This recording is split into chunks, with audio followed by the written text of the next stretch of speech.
This episode of the Beauty Industry podcast was brought to you by Digital Bloom, helping hair, beauty, and fashion brands thrive online.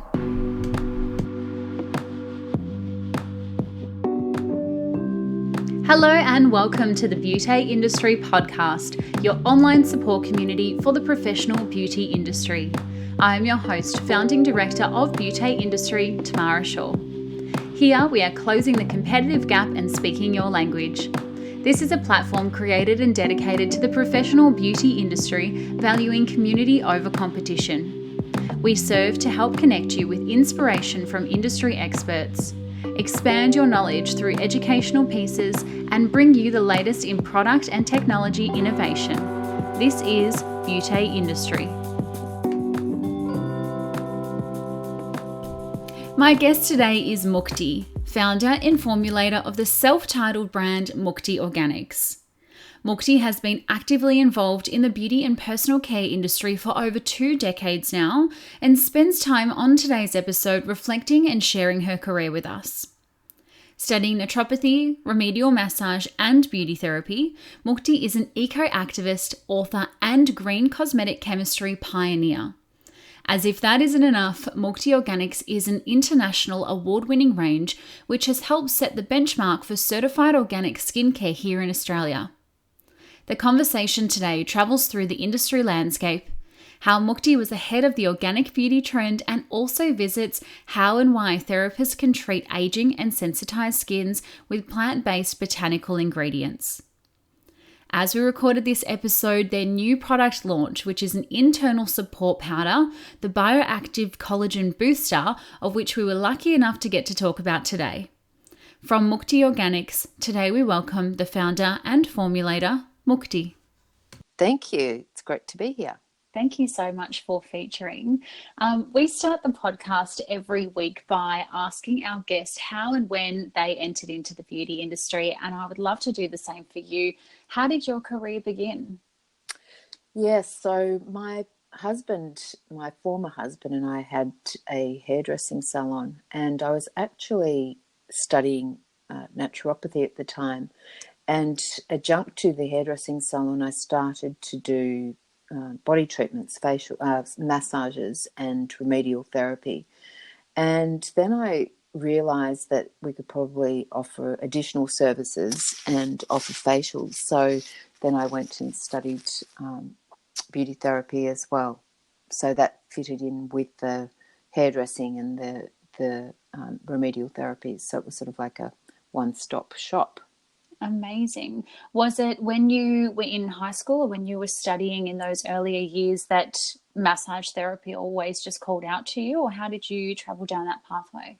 No, well, I was actually studying naturopathy, and I thought if I do the massage component first and learn about which was the foundation module, so you do anatomy and physiology, and they were all the foundation modules for naturopathy. So I figured if I did that, then I could support myself and pay for my tuition and massage people and be a beginner's remedial therapist. So that's pretty much how I started in the natural therapies and complementary medicine field.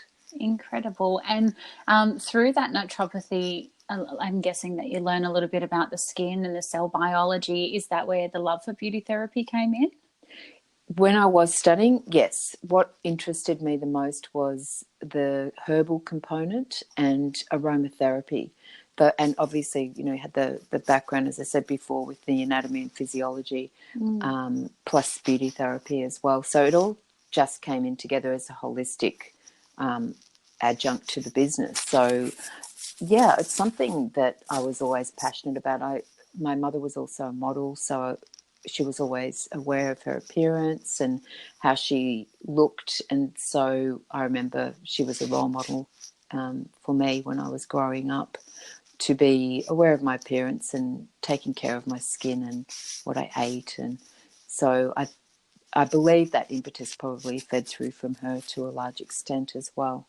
Incredible. And I listened to another podcast with you, and I've done a little bit of research, and I read that early in the industry landscape that you discovered that home care was quite a large driver of the results that happened in a treatment. And I guess in the industry nowadays, we know that we must retail to gain those treatments, but you came to that realization quite early on in the industry, before people were looking at targets and budgets and, you know, average dollar per client and things like that. How did that come about?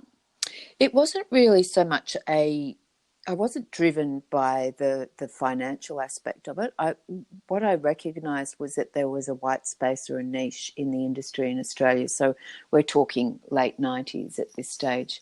So there wasn't an organic certification at that point for cosmetics, and there weren't, as cliched as this sounds now, and I don't feel like you can actually say this anymore, and for it to be authentic, but there really wasn't a great deal in the marketplace in the natural and especially in the organic sector, because it was very much in its infancy. When I did have an epiphany one day when I had a client. This was a few years later. By this stage I'd moved to Mullaney, where the business now is, and I was doing facials in a guest lodge up there, where we'd get stressed out teachers and nurses that would come on a Monday and Tuesday, and they'd have a massage and a facial, and it was part of a package that they would have facial and massage and stay overnight and have a nice meal together. And they came in groups, and I realised one day when I was doing a facial, and I would often get asked, what are you using? And I had a mixture of different products. So I had a cleanser from someone, and I had a moisturiser from someone else.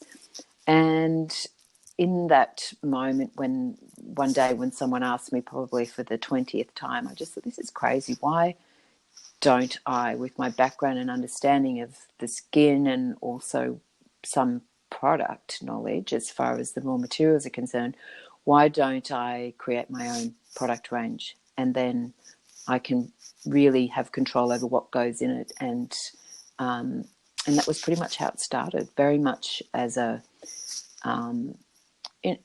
basic formulation with a cleanser, toner, moisturiser back in those days. So it was challenging because there was really no one to turn to assist with the formulating side of it. Traditional chemists would poo-hoo the idea that you could actually create a natural product that would work. And now, I mean, we've way surpassed that, I believe, with the development of green chemistry and the clean green beauty movement. There's a demand now for manufacturers to create these amazing raw materials and ingredients, and also plants in their purest form as well. So that was pretty much how it started. Yeah, amazing. I know what you're talking about when people are saying poo-hoo the kind of natural and organic, because one of my first jobs was in a spa about 13 years ago now, and I used to, family that I worked in a spa, and people would think that I was talking about I was working in like spas that had jets, and they're going, but how are you a salesperson? Like, yeah, are you selling the spas? What are you doing? And I'm going, no, it's beauty and it's massage and it's body scrubs and wraps. And I guess before the Instagram and the taking a photo of your activewear and your green smoothie, yeah. it was a little bit poo-hooed, wasn't it? Well, people didn't even know what a spa was back in those days either. So, that whole treatment protocol was very much in its infancy. And I think just in formulating too, there wasn't a lot to choose from as a formulator. So you really were limited with things like emulsifiers and preservatives and surfactants, as far as the inputs that fit my own personal criteria of what I was prepared to use. So it was definitely challenging, and there wasn't anyone to turn to for advice. And I'm wondering then, you're treating these clients and you're hearing, them asking questions about the products. And so you make the decision and you think, right, perhaps I can do this for myself.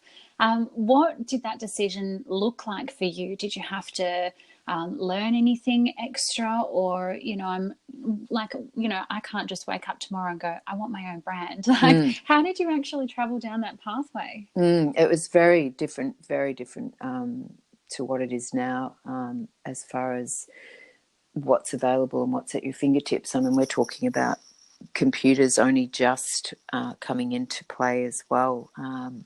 So there wasn't any online research that could be done. So it was finding books. And I met this woman who had created a skincare range in the States, and she had just a few basic products and creams. So she mentored me and helped me, and I found a lot of books. I would search far and wide, and I'd go to the old bookshops and find all the, basic recipes. I mean, they were very much, they were pretty bobby basic back then. Things like beeswax, which I used, and borax as a preservation, and so I just pretty much started with grandma, what I call, without being disrespectful, but sort of grandma Bobby Basic formulations, and in those early iterations, now that I look back, some of them are quite crude, and they didn't have the same efficacy or the same ingredients that I now put in some of my products as far as cosmeceuticals are concerned. So, we've got the base range of products, and then I layer those with different products and ingredients. So, in saying that, I'm not anti-synthetics as such. I think that there's such things as safe synthetics that we take as ingestibles as well as what we can apply topically. So I'm not like an anti-chemicals or person in that regard, because I think there's some very valuable ingredients like peptides and vitamins that the skin requires and can utilise. But I think it's also very important to have your own personal criteria, as well as a formulator to have your own criteria as to what inputs you're prepared to work with and what you're not prepared to work with. So we have our certified organic products, and then I have what I call my active beauty range, which has got all those cosmeceuticals that will have those effects on the skin and make those changes to the skin. Amazing. And so Mukti is your name and the name of the brand. What does that name mean? And I guess I didn't prep you on this question, but I'm wondering where your thought process was around naming your brand your name. Yes, not something I'd recommend. I think it was when I still had a healthy and robust ego back then. So I hadn't been through the life lessons that I've since been through. I think it's, in some ways, if I went back, I don't know whether I would have called the brand after my name. So my name is a spiritual name. It comes from Sanskrit, which is one of the oldest Indo-European languages, and it dates back to, I think it's even pre-Latin. And the name means freedom and liberation in Sanskrit, and in Hindu it means rebirth. So in saying that, the Hindu meaning of it, the rebirth meaning, the brand has been through lots of rebirths, and rebirthing is rather exhausting. So I think the importance of the name is you've got to think of it on all different levels, but the spiritual aspect is about freeing oneself and liberating oneself from false knowledge and information. So on that level, the name is very fitting, because I've always been a person who's questioned everything and not ever just taken no as a simple answer. I've always delved in deep and inquired as a deep level of inquiry. The name itself came to me in a meditation and in a yoga class.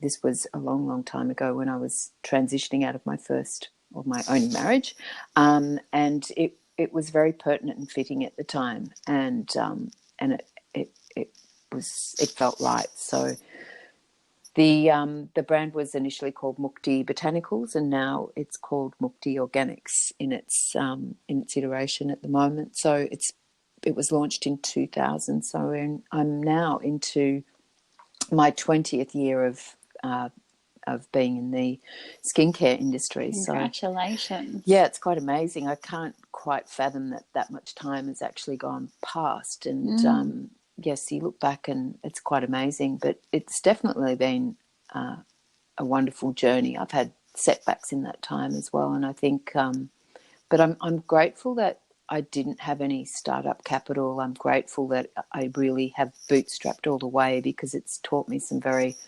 valuable lessons. And in that time too, I almost lost the business 2 or 3 times. So I think that, as I said before, with that crucifixion of the ego, once you become a more humble person, you become a better business person as well. You become a better listener, and hopefully a better leader, because that's another side of business that's not often thought about when you do start a startup or a business.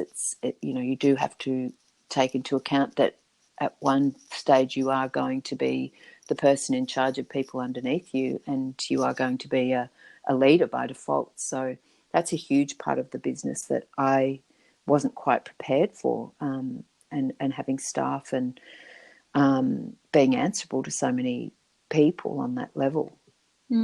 Sometimes I guess it's the naivety of starting business. You know, if somebody, or if you knew what you know now, I guess most people wouldn't have started, because they go into business thinking, you know, they know that it's going to be difficult, or know that it's not going to be the easiest thing, but to the degree, or to the minority and the detail of how difficult, it's quite eye-opening when you get there and you're faced in front of it. It's definitely, it takes a lot of tenacity and a lot of dedication, I think, and it's not always an easy path. I feel like I've always been unemployable. I don't feel like I could, in the sense that I don't feel like I could ever be work for anyone, and I never really have. I've always worked for myself since I sort of left school, and created my own income. So I think you've got to have that real drive and passion, and be prepared to do the hard yards, do those long days to start with, to get it off the ground before you can start employing people. And I think now, in this current landscape, with so many startups and so many people now being, cosmetic formulators, as such, without sounding too cynical and without blowing the wind out of people's sails, I think it's very, very important to really drill down and have a good plan in place, and differentiate yourself and find out what your niche is, because that's where that's something that has to be worked out, because it's a very saturated industry, and unless you've got amazing deep pockets, or you're a marketeer, it really depends on your intention. If your intention is just to build it slowly and gradually, then that's probably, I think it's good to not have unrealistic expectations, because there are a few success stories, but as difficult as it may seem, I think of Frank as an overnight success in some ways, and I also think of Sand and Sky as overnight successes. But in saying that,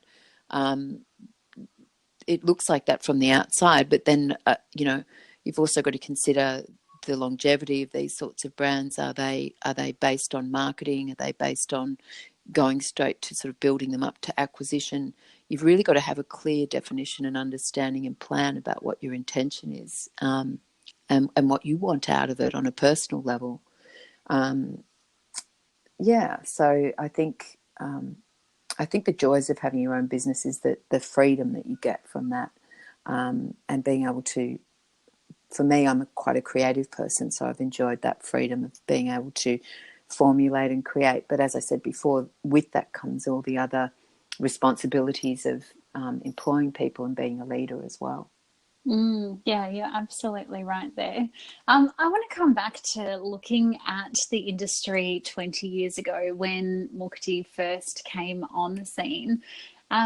Organic certification wasn't really a thing back then. It hadn't been governed until, approximately 2 years later.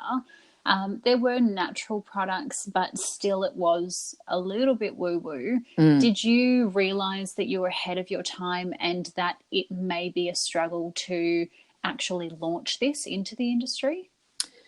Not really, because I didn't think of it at that stage. I wasn't really looking at the beauty industry as such. I was just looking at going direct to the consumer. And the way I did it back then was I started at the Umundi markets in Queensland. They were quite popular markets and a destination where people would go, and they were very arts and craft based. And so I started there, and I had the insight to begin to collect people's addresses and email addresses. So I did marketing newsletters, and then I started, as I said, I started to collect a database back then. So that's what helped me. And then my focus was more on health food and getting it into those sorts of places where people were already aware that they wanted to eat healthy foods or they wanted to buy organic fruits and vegetables. So I niched it more into that area rather than the beauty industry as such. And now coming full circle, my focus is more on professional and spa on the basis of the importance of educating and understanding the skin. And I don't think that being in a department store or being in a shop that has lots of other skincare lines. I'm just avoiding mentioning any names. Yes. But I just think as a consumer, you can get quite lost in there. You can get caught up in the marketing side of things. But as far as understanding what your skin actually requires and needs, and whether there's someone there in a professional capacity that can consult you correctly, is I think it's limiting, because that much training that's involved in those sorts of areas is quite in depth. So I'm really about supporting the beauty professional and really encouraging people to go and have treatments and facials and to get their skin properly analysed and to be consulted. I think it's too much.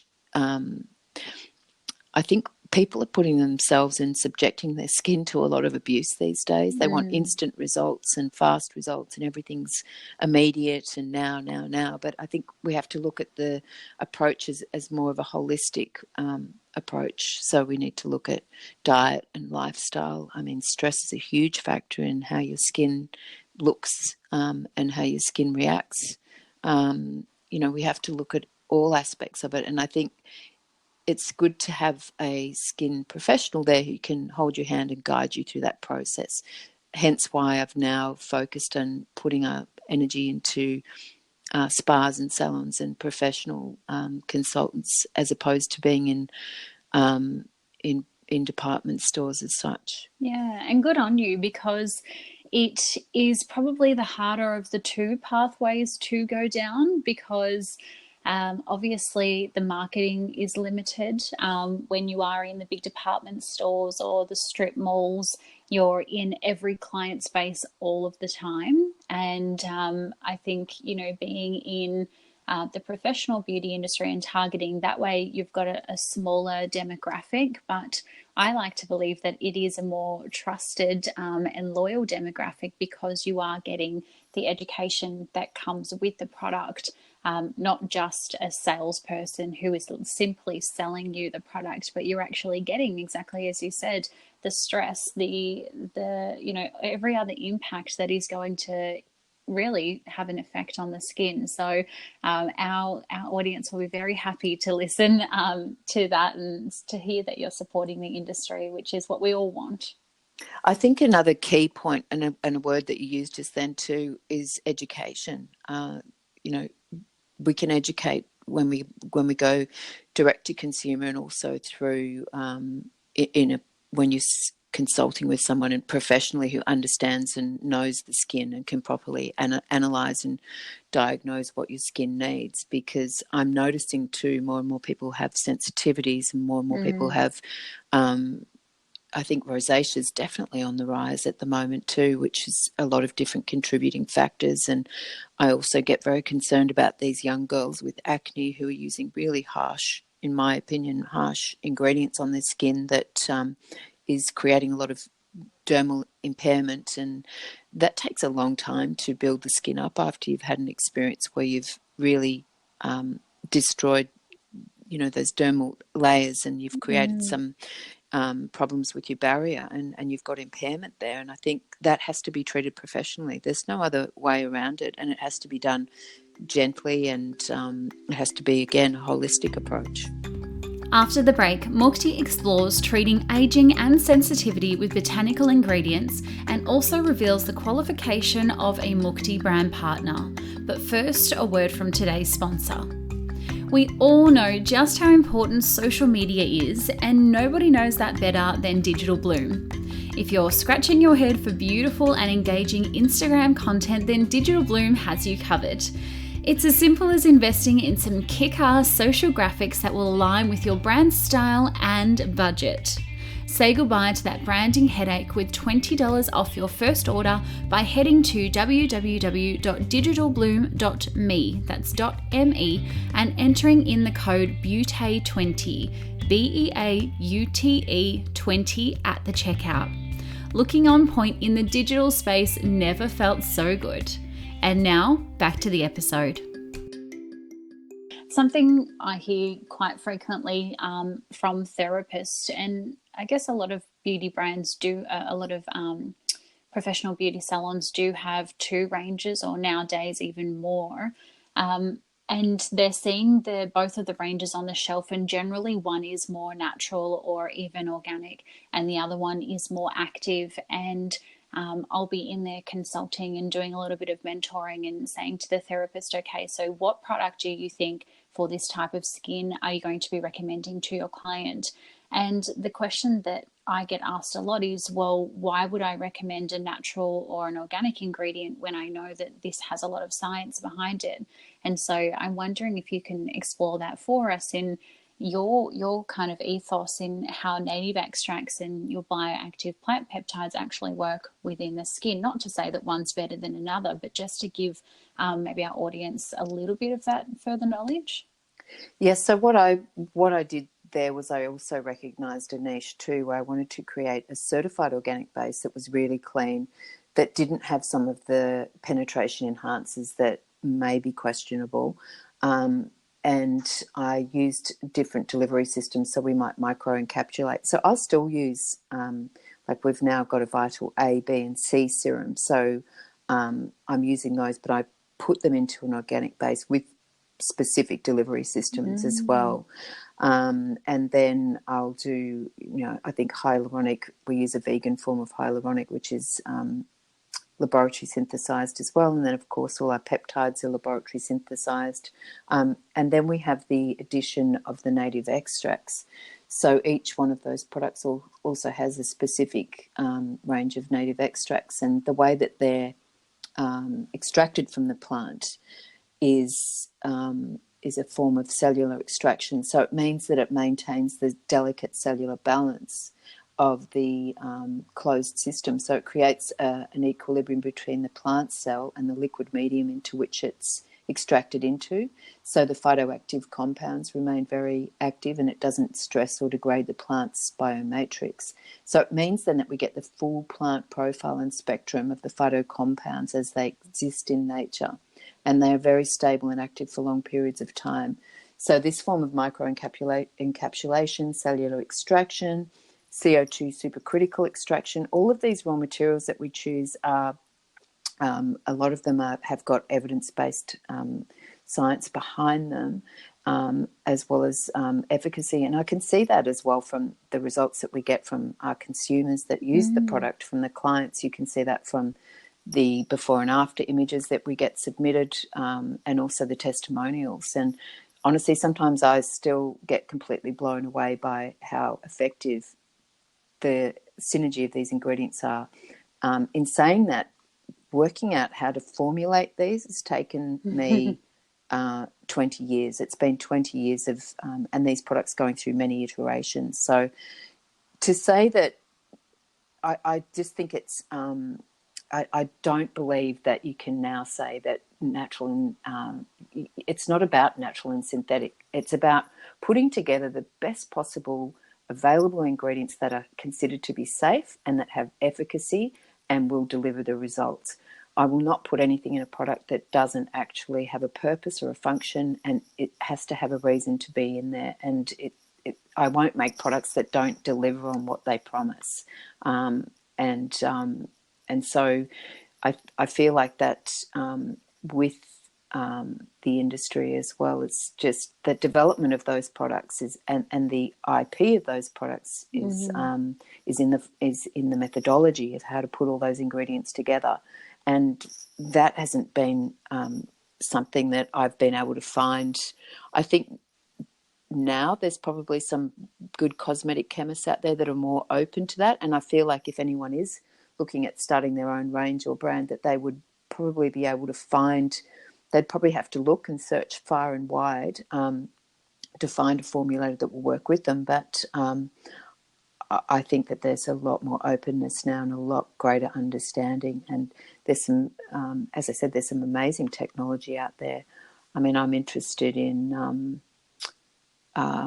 plants as far as what they can do. There's some amazing companies out there now that are looking at plant technology in different ways and different delivery systems. So I don't think you can have that argument anymore. Yeah, I so completely agree with that. And what I love about Mukti is that, well, yourself and the brand, is that you've got the before and after photos, because I think a lot of brands don't have that. And if I was to stock a product or a brand within my beauty space, I would be asking straight away, can I see any before and after photos? You know, I think we can talk about as many ingredients and, you know, whatever the hero of the range is, but if you have a result, then that is the perfect range for any client, I so believe.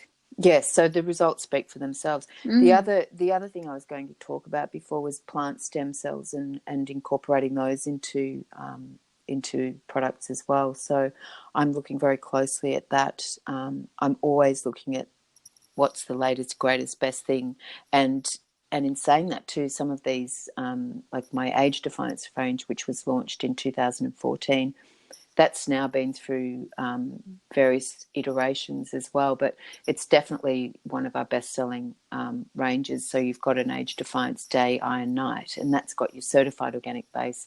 Then it's got your active peptides and your active vitamins in there. So it really depends on the formulation. I think you've got to have an understanding as a therapist too of how formulations are put together and how they work, and the delivery mechanisms that are involved as well with the product, and that's where the education side of it comes in as well. And I guess just to ask more questions, you know, I've been an educator in the past myself, and I have said things that a brand has told me, and I've gone ahead to teach that class, and I guess people just take that information like it is gold. And yes, education is gold, but to really question and ask, well, where does that come from, or how does that work within the cell? Before, you were talking about your hyaluronic acid and you know that it's vegan, and I guess a lot of therapists just don't question the integrity of the ingredient, and we know that sometimes it does come from the comb of a rooster, for example, and if we're not asking those questions, then we'll never be able to know. And I guess we don't want to look silly in front of the client who has done that research and they do know, and then they come and ask us and we stand there and go, let me just ask my manager. yeah I think that's really important. And you know, in choosing the ingredients too, and this was one of the things when I wrote my book last year, Truth and Beauty. So I spent about 3 years researching that and then going through all the different ingredients and the ones that were questioned and the ones that were considered to have some potential questionable ingredients. I think that it's important to further educate yourself on those as well. You know, what are the long-term effects of these ingredients? I mean, a lot of them haven't been studied epidemiologically, so we are part of an experiment in some ways too. And I think what I'm about is harm minimisation and minimisation from certain ingredients that may be toxic to the human organism. So I think as someone who's in that position where you are looking after someone and you are considered to be a professional, it's so important to continue to educate yourself and to get as much information as possible, and not always, you know, trust the person who's actually selling you the product either. Ask those questions, drill down. again, that comes back to the word mukti, don't just accept everything at face value. Yeah, I love that. And so, speaking about ingredients and education, something that I guess a lot of our clients tell us is that they can't use anything that's natural or anything that's has science backed behind it, because their skin is so reactive and responsive because of, inflammation and pollution and everything that we are doing to ourselves in our lives now. And so therapists sometimes also listen to that story and believe it as well, and say that too, and reiterate that same conversation. I'm wondering what your advice would be to a therapist who is treating a client who is sensitized and they are perhaps reactive to everything with plant-based formulas. Yeah, so I think there's certain things that you can avoid using. I always say if someone's skin's quite reactive and sensitized, is just to introduce 1 or 2 products at a time. Start with your basics, just a very gentle cleanser that has a low or adjusted pH, and then stick with very gentle oils that are non-comedogenic. We have a couple of products that we're just about to launch that are essential oil free as well. It's called a calming collection. I'm just starting with a cleanser and a moisturizer specifically for those clients who do have that reactive skin. I'm noticing now too, when I go in to do the trainings in a lot of clinics and spas, is that clients are reacting a lot to cleansers in particular. So, you've got to look at the preservative system of what's in those cleansers too. A lot of cleansers can be sensitizing and irritating. So I think it's important just to go back to basics. And essential oils, again, they need to be used with utmost respect and care, in realizing that they are very potent, and they can irritate certain skin types, and some of them have also got constituents or allergens in them. Another big thing that I feel is a red flag is all the fragrances and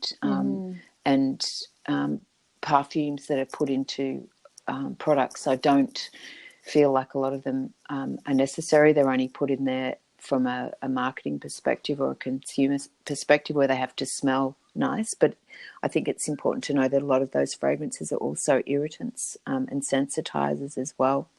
Yeah, absolutely right. I didn't realize how much fragrance was in everything until I watched the movie Stink. Have you watched that? Oh, yes. My goodness, that was such an eye-opener. Yeah, I've got a whole chapter on that in my book, where I drilled down on fragrance. And I think, if big multinationals like Procter and Gamble and Unilever are now starting to they're actually putting the constituents, or they're changing some of their formulations in their household cleaning products and their some of their personal care ranges.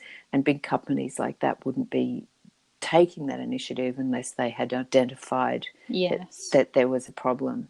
We've also got to be really careful too about certain ingredients that bioaccumulate in the environment and what that's doing to aquatic life, because when we wash things down the drain, it's not just disappearing, and some of those ingredients do bioaccumulate. So I feel like, to my consumer, or the type of person that's attracted to the range, they're really asking those questions. They're drilling down on even the packaging, like, can I return my bottles to you for recycling? So we've started that initiative now, where we're collecting and recycling the packaging as well, which we're able to do because it's glass. But of course, it has to go then through a sterilisation process, and then we have to absorb the cost of bringing those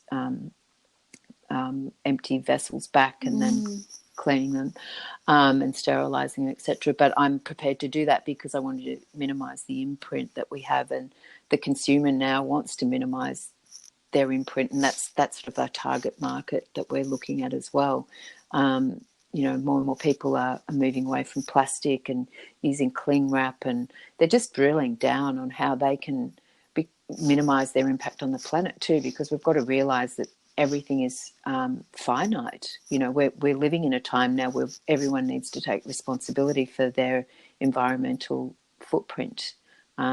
on every level, and to think about those ingredients, pick up the labels, read the ingredients. What is that? Does it have a function?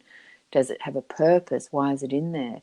I, for example, don't believe that any form of formaldehyde releases in the process of manufacturing or as a byproduct should ever be used in skincare product, regardless of, the dose make the poison. I also think that that's a very broad sweeping excuse for putting some ingredients in there, because we don't have the research on a lot of those ingredients either. So I'm always encourage people to err on the side of caution, and again, educate yourself as much as possible. Yeah, amazing. And I love that you're being so proactive on that front. I was actually, I did a little bit of a clean out. I get sent a lot of products to try and trial, and I had a large parcel received the other day, and by the time I just got the bottles out of the box and then the packaging and then the box that the bottle was in, and it was just bananas. There was so much, and I thought, if this is just one person, and I get sent maybe 1 or 2 packages a week, imagine all of the byproduct. And I found that as well when I was working for a day spa. Clients would come back and they would say, actually, can I give you this entire box? I don't want it. I just want the product. So I love that you guys are being so proactive in that. And something else that you have been quite proactive in servicing the industry is that in Maleny in Queensland, at your head office, you've actually created beauty rooms for clients to be serviced in. So this is very unique in our industry. I can't think of another formulator's HQ where you've got beauty rooms. Why did you do that? So we have yeah, it's a good question. I mean, Maleny's a bit of a destination place to go to. So it's only an hour and 15 minutes from Brisbane, and it's just up the hill from the Sunshine Coast. So we found that people were coming in and they were wanting to have consultations. And my mother was actually working in the business at the time, and she was doing consultations, and then she'd do free facials, and she probably was giving away a lot of product too, just on the side. Yeah, so she sort of started it, and then we realised that more and more people were coming into the business and wanted that service. So around the time, last year was a massive year, because we ended up creating the beauty rooms, and then we rebranded, and then I also launched the book, and it was sort of madness. I think I'm still recovering from everything that happened, but we created these beauty rooms at the front of the business because we had quite a large space out there that was more of a showroom, and we'd use it for education and training.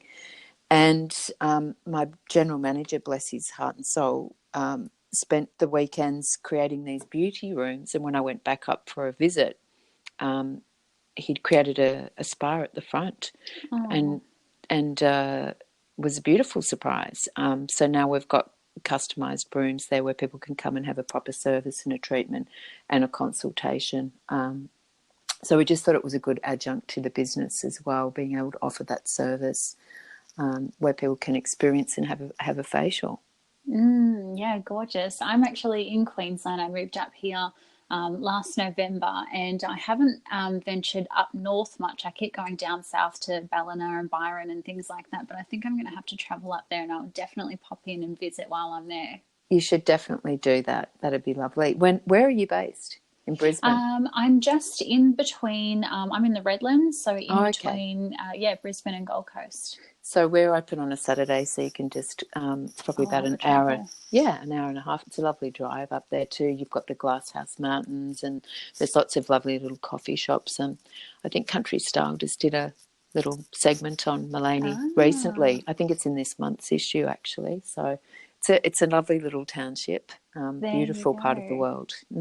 Amazing. And so Mukti has skincare, body care, hair care, and now you've also got your internal support. Well, congratulations, because it's literally just been released. So that is so exciting. And I'm wondering if you can explore for us what the driver was for releasing that internal range. Yeah, so it's been an interesting one because it's a collagen product, so it's derived from marine collagen. And I did a lot of research prior to launching this because we are technically a vegan range. All the skincare products will remain so, cruelty-free, vegan, etc.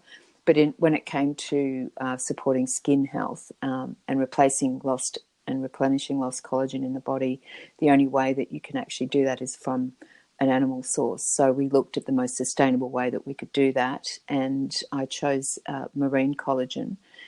This particular collagen is evidence-based. There's a lot of research behind it. And then I put in a whole lot of other skin-supporting ingredients and also other ingredients that assist with the microbiota and the gut health, because as we all know now, there's a very strong link between gut health and skin health, and also our mental health as well. So it was all about feeding and nurturing the skin from within, because we need to start there. We can apply topical products, but if there's something or some imbalance going on internally, then that's going to reflect in our skin health as well. So again, bringing it back to this holistic approach, I put in some amazing ingredients. It was quite a ridiculously expensive formula to make, but I won't sacrifice on ingredients on topical or internal. So I've put in hyaluronic and resveratrol and astaxanthin, which is wonderful for helping the skin and supporting the skin. Also helps with UV damage as well, and protects the skin internally to externally. Then I put in a lot of berries that have got good historical traditional uses, like schisandra, which has been used in the East for many, many years, and then a combination of berries that have your recommended daily allowance of vitamin C. So again, precursor to creating collagen is obviously your vitamin C. So I spent aloe vera as well, which is soothing and calming. It's got Jerusalem artichoke, which is inulin, which is a good prebiotic. So it was very exciting to create this product. We've launched it in conjunction, and we're about to launch a hyaluronic marine serum in conjunction with that as well. We did a pre-order launch last week. Actually, it was a week ago today, and within the first, we had some website problems because we had such a big response in the first 20 minutes to half an hour. We actually sold 50 of them because we had offered this free hyaluronic serum with them, and then we had a great response. So they're pretty much walking out the door at the moment, really. I think it's really important to address internal as well as external and take that holistic approach, as I said before. Yeah, absolutely. And so Mukti is stocked in professional spaces, as you mentioned earlier during the episode, and some of our favourite beauty spaces, like Little Company, who we've had the beautiful Stace, the business owner, on the podcast before, and Soul Spa Botanica. So I'm wondering, what does your professional range look like, and what do you look for in brand partners? So we get approached a lot, and we're pretty strategic in how we're going about this. Our product range is not a cheap range to create and to make, so it's always a bit of a challenge just creating those margins as well. I'm interested in spas which have 6 or so treatment rooms or several treatment rooms. We feel like we can't really cater for the smaller owner operator. Because of the expense and the overheads of the products and creating the products. So we're sort of more interested where they can offer a series of facials or treatments, or specific facials or treatments. We have some back bar only products which are just for therapists and practitioners. And we have a full range of all our different treatments and treatment protocols. In saying that, it's not a very huge range. It's not big and convoluted. We've got the hydrating range. We've got the balancing. we've got the all skin types, and then we've got the active beauty range, which is your peptides and your vitamins and your antioxidants. So we can cover off on all those bases. And then we have, as I said before, our salon-only products, and I'm building a few more of those into the treatments, and working with different therapists as far as what their requirements and needs are, and niching some of those products so that they are only available in treatments. Because I think some products shouldn't be home care products. Yes. They need to be used and executed with care, and it also gives the therapist a good reason for the client to come back and have that treatment again as well. Yeah, it's another competitive advantage, isn't it, for them returning and rebooking? So we've got some really nice salons that are opening up and are fairly new as well. There's one called Earth and Skin in Mudgeeraba, which is a beautiful place, and then we've got, of course, the Byron at Byron as well. So we're sort of working. We like to be able to work in conjunction with like-minded businesses and clients who are interested in that holistic approach to health and well-being. Incredible. And my final question for you, Mukti, looking back on the first client you ever treated and who you were as a therapist back then to where you are now, I'm wondering if you could give yourself a piece of advice, what would that be? Oh, that's a good question.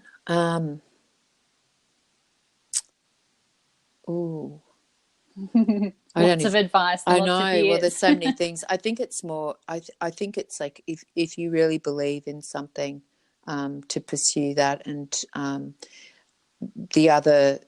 And I know this comes up a lot because it's such a true thing. That just listening. Whenever I haven't listened to my gut instinct or my gut, it's cost me dearly. So I think just tune into that as much as possible. I think a daily mindfulness practices help me with that, because I can tune into where I'm feeling something in my body before I act upon it, and I'll do a sort of I'll do an inquiry, a self-inquiry, before I respond or react. So I think just having that moment or two to really stop and collect your thoughts and think about it, and to see where you're feeling something in your body, is an invaluable tool in business and in life. Incredible. That's great advice. I was actually just saying to my husband last night, we were on a big walk, I was saying some of the worst decisions that people can make in their life come from that reactivity. And I guess sometimes we think we have to make a decision and give an answer right now. But if we just say, look, I just need to sleep on it, and you go home, you reevaluate your values. Does it align for me? What does it look like when I sit there and I visualize it, and then come back and give an answer? You're so much better off. Yeah, I think as soon as you start to feel any sensation in your body in relation to what you're thinking, and if you can tune into that and ask yourself those questions, why am I feeling like this? Is it anxiety, is it tension, and where am I feeling it? You can make a lot better decisions, which can affect you in a micro basis and also in a macro basis when it comes to business and life. Incredible. Thank you so much for your time today. It's been an absolute treat being able to spend the morning with you and have a chat and learn about yourself and the brand. And you're doing so many incredible things. I can't wait to hear what is on the horizon for Mukti in the future. Thank you so much. It's been great. I've really enjoyed it as well, Tamara. And I hope that we can get to meet soon in person. Yeah, absolutely. I would love that. All right. Have a wonderful day. Thank you. You too. Thank you. What a beautiful soul. The fact that Mukti is supporting the professional beauty industry with their clinic exclusive range and paving the way forward for eco-friendly resources with their ethical values behind them is just divine. From having a range being sold at the markets in Queensland to being internationally recognised, everybody can learn something from Mukti's advice and generous time spent with us this morning. I too would like to add my thanks to you for your generous time this morning and tuning into the conversation, and truly appreciate your support for the Beauty Industry podcast and everything that we do. To continue that support, make sure you subscribe through your podcast app, write a review if you so wish, and rate us while you're there, and that helps this conversation reach more industry people. You can find more about Mukti on social media at Mukti Organics and at By Mukti, or us at Beauté Industry and myself at Tamara Shaw Reid. Until next time, stay connected.